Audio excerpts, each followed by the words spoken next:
की वीडियो में जानेंगे लोग नितिन सिंघानिया के कुछ इम्पोर्टेंट टॉपिक के बारे में जो मेंस के लिए बहुत इंपॉर्टेंट है। और ये पार्ट नंबर 2 है। तो पूर्व मध्यकालीन चित्रकला, तो इसे 2 भागों में बांट कर देखेंगे लोग। तो पहला है बंगाल में पाल शासकों के समय में चित्रकला का विकास। तो 800 ईस्वी से 1200 ईस्वी तक का समय पाल चित्रकला से संबंधित है। और दूसरा है गुजरात अपभ्रंश शैली के चित्र या जैन धर्म से जुड़े चित्र भी थे। और 800 ईस्वी से 1600 ईस्वी तक का समय अपभ्रंश शैली के चित्र के हैं। और पाल शासक के चित्र के कौन कौन से कलर थे, तो लाल, पीला, नीला और गुलाबी।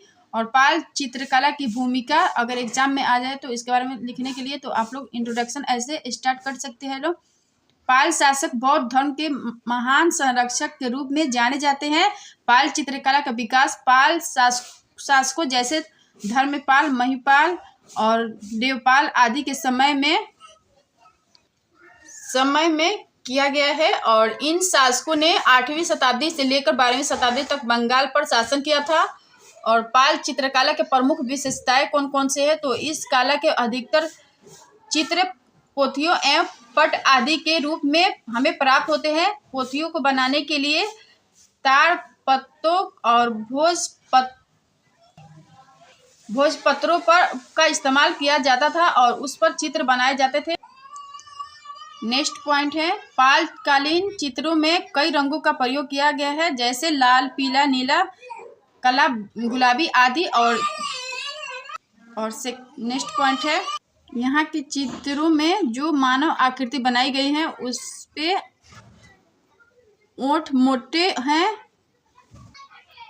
कमल जैसी आंखें हैं। और पाल कालीन चित्रों में आध्यात्मिकता और बौद्धिकता का मिश्रण दिखाई देता है। सांसारिक विषयों में नारी के सौंदर्य पक्ष और संवेदन पक्ष पर भी बल दिया गया है। अपभ्रंश शैली की भूमिका देखेंगे तो अपभ्रंश शैली के चित्रों के विकास 8वीं शताब्दी से 16वीं शताब्दी के मध्य हुआ। यहाँ के चित्रकला के विकास में चालुक्य के शासकों और जैनियों का महत्वपूर्ण योगदान है। और अपभ्रंश शैली की विशेषताएं या प्रमुख विशेषताएं, तो अपभ्रंश शैली के चित्र हमें 3 रूपों में प्राप्त होते हैं। पहला है तार पर बने चित्र, बोधि चित्र। और दूसरा है कागज पर बने चित्र और कपड़े पर बने पट चित्र। और नेक्स्ट पॉइंट है तीसरा, अपभ्रंश शैली के चित्रकला में नए प्रयोगों वाले चित्र कहे जाते हैं। यहाँ के चित्रों में कई बार कुछ विलक्षण चित्र भी बनाए गए हैं, जैसे कुछ चित्रों में आंखें, नाक और नुकीला बनाया गया है। चेहरे टुड्डी को बिगड़े रूप में प्रदर्शित किया गया है तथा चित्र दोहरे रूप में भी दिखाया गया है। और कुछ ऐसे चित्र भी प्राप्त होते हैं जिसमें हाथों की अंगुलियां काफी कठोर और पेट निकला हुआ दिखाई देता है। और अपभ्रंश शैली के चित्रों में प्रकृति को अलंकारिक रूप से दिखाने का प्रयास किया गया है, जैसे पशु और पक्षियों के चित्र ऐसे बनाए गए हैं कि वे कपड़े की खिलौने दिखाई देते हैं। अतः इन चित्रों में स्वाभाविकता का अभाव दिखाई देता है। इस शैली के चित्रों में चमकदार रंगों का प्रयोग अधिकतर किया गया है, जैसे लाल, नीला, सफेद, पीला आदि। अपभ्रंश शैली के चित्रों में जैन तीर्थंकरों के भी अलग अलग चित्र बनाए गए हैं, जैसे ऋषभनाथ का चित्र सुनहरे रंग में अर्थात नेमिनाथ का चित्र काले रंग में और पार्श्वनाथ का चित्र नीले रंग में और महावीर स्वामी का चित्र पीले रंग से बनाया गया है। और मुगल काल के चित्रकला, तो इसे 3 भागों में बांट कर देखेंगे। तो सबसे पहले इंट्रोडक्शन, भूमिका, और दूसरा है मुगल काल चित्रकला की प्रमुख विशेषताएं कौन कौन से है और अलग अलग शासकों के समय में इसका स्थिति क्या क्या है। तो भूमिका में बाबर, हुमायूं, अकबर, जहांगीर और शाहजहां, औरंगजेब, तो इन सब के अलग अलग पॉइंट को देखेंगे लोग। इंट्रोडक्शन, तो अकबर के काल में चित्र, तो ऐतिहासिक चित्र, भारत के बाहर के चित्र, भारतीय कथानकों, व्यक्ति चित्र के चित्र, 4 प्रकार के चित्र का निर्माण अकबर के काल में हुआ था। और दूसरा है हुमायूं के काल में चित्र, तो हमजानामा फारसी परंपरा से चित्र बनाए गए हैं। यहाँ पे चित्र एक बड़े सूती वस्त्र पर बनाए गए हैं। तीसरा है जहांगीर के काल में चित्रकला। तो यहाँ पर नाक, ओंठ और ललाट एक सीमांक रेखाओं द्वारा बनाए गए हैं और यूरोपीय चित्रकला में भी प्रभाव दिखाई देता है। और मुगल काल में चित्रकला की भूमिका। तो मुगल काल में चित्रकला का अत्यधिक विकास हुआ। भारतीय चित्रकला में मुगल शैली के अनेक कारणों के कारण ऊंचा स्थान दिया जाता है। इसी काल के माध्यम से भारतवर्ष में सामाजिक, संस्कृति और धार्मिक एकता स्थापित हो पाई। और मुगल कालीन चित्रकला में मध्य एशियाई, ईरान, भारतीय शैली, हिंदू, बौद्ध, जैन तथा यूरोपीय शैली का मिश्रण दिखाई देता है। और मुगल कालीन चित्रकला की विशेषताएं। तो मुगल कालीन चित्रों में छाया रेखाओं, सादृश्यता एवं उभार के नियमों का पालन किया गया है। छाया चित्र मुख्यतः आकृतियों के बगल में जैसे चेहरे एवं आंख के आसपास बनाए गए हैं। मुगल कालीन चित्रों में चित्र बनाते समय जब रूप का चित्र बनाया गया है तो उसमें आभा मंडल भी बनाया गया है।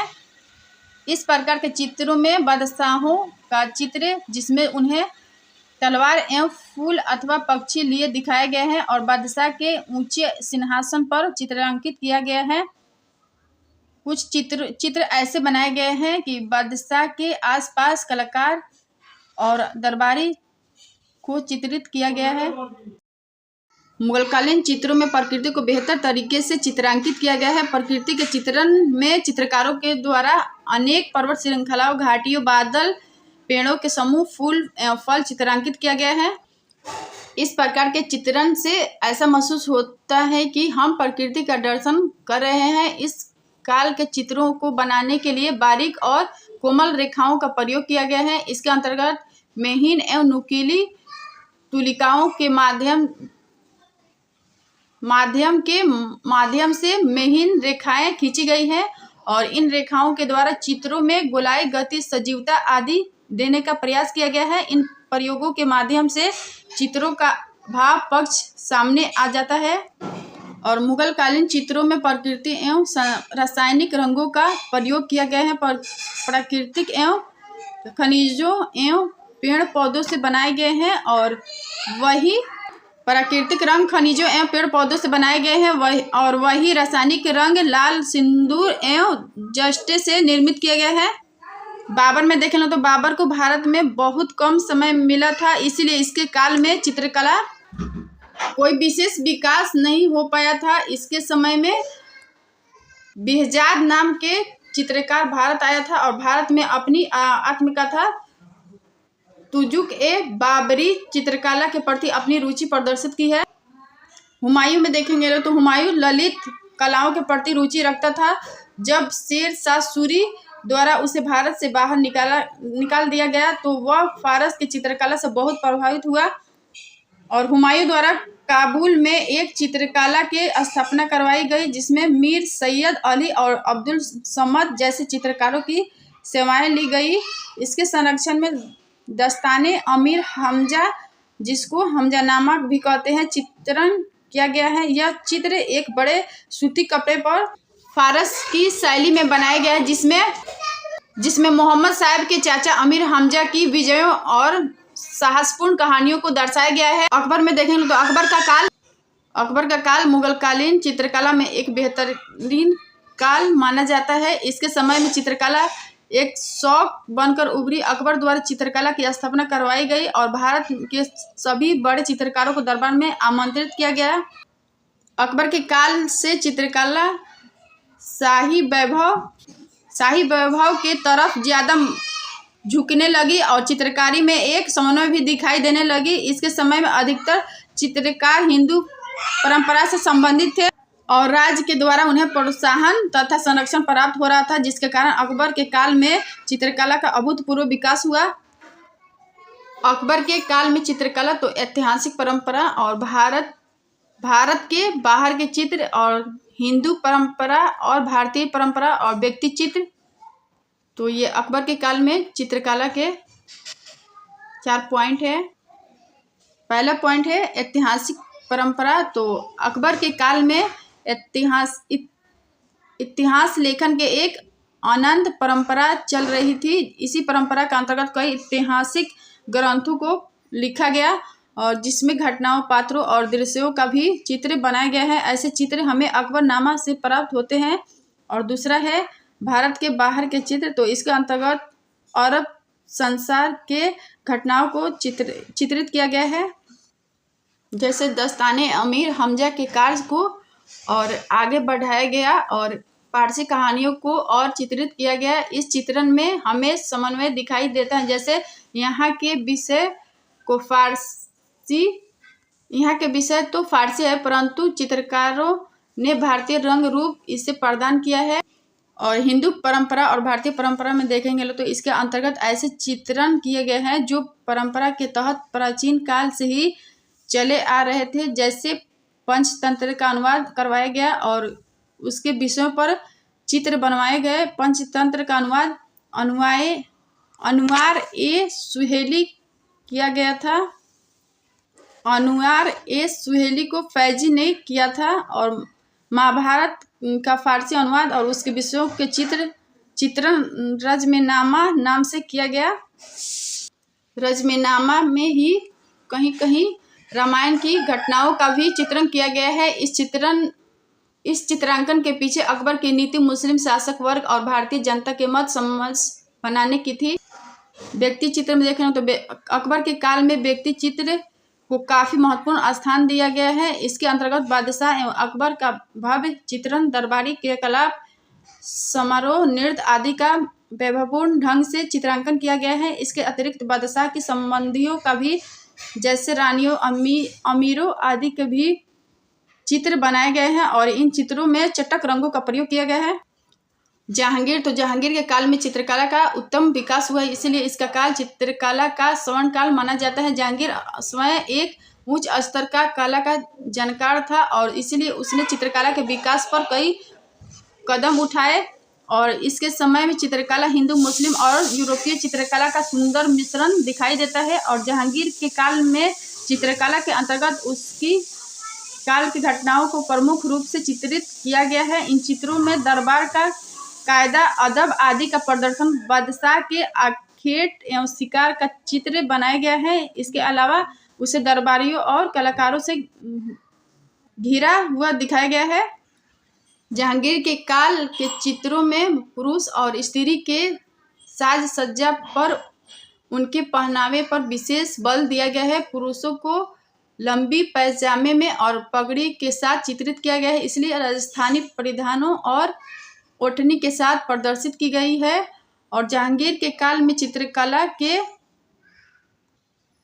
के ऊपर यूरोपीय कला का प्रभाव भी दिखाई देता है। जहांगीर के दरबार में कई यूरोपीय लोगों को स्थान भी दिया गया था, अतः यूरोप के चित्रकारी का प्रभाव भी मुगल चित्रकला पर दिखाई देता है। इसके कारण इस समय ईसाई विषयों पर भी चित्र बनाए गए हैं, जिसमें मैडोना का चित्र और तत्कालीन इंग्लैंड के राजा रानी का चित्र महत्वपूर्ण है। शाहजहां में देखें तो शाहजहां का काल प्रमुख रूप से स्थापत्य कला के विकास का काल था।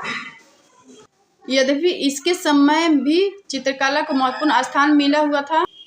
शाहजहां के शासन काल में जो चित्र बने हैं उसमें राज दरबार के वैभव, शान शौकत, अनुशासन और राजदूतों का स्वागत दिखाई, दरबारियों के साथ बादशाह की बैठक आदि के चित्रों को मुख्य रूप से बनाया गया है। और इसके काल में भी जहांगीर की तकनीकी शैली को अपनाया गया है, किंतु उस काल के समान चित्रों में खूबसूरती नहीं दिखाई देती है। और औरंगजेब में देखेंगे तो औरंगजेब का काल सभी कलाओं के लिए अवंती का काल था। इसके समय में चित्रकला का ह्रास हुआ। मुगल दरबार में चित्रकारों को संरक्षण मिलना बंद हो गया। इसके कारण ये कलाकार क्षेत्रीय राजाओं और अमीरों के संरक्षण में चले गए। राजपूतकालीन चित्रकला या राजस्थानी चित्रकला में देखें तो 13वीं शताब्दी से लेकर 18वीं शताब्दी तक के चित्र मोटे तौर पर मिले हैं यहाँ पे। और राजस्थानी या राजपूतकालीन चित्रकला में तो सबसे पहले इंट्रोडक्शन देखेंगे लोग और इसके प्रकार, और मुगल कालीन चित्रकला और लोक कला और प्राचीन भारत की चित्रकला, तो इस सब की मिश्रण दिखाई देगा। तो इस टॉपिक को नेक्स्ट वीडियो में कवर करेंगे लोग। अगर वीडियो पसंद है तो like share comment and subscribe कर दीजिएगा लोग। Thank you.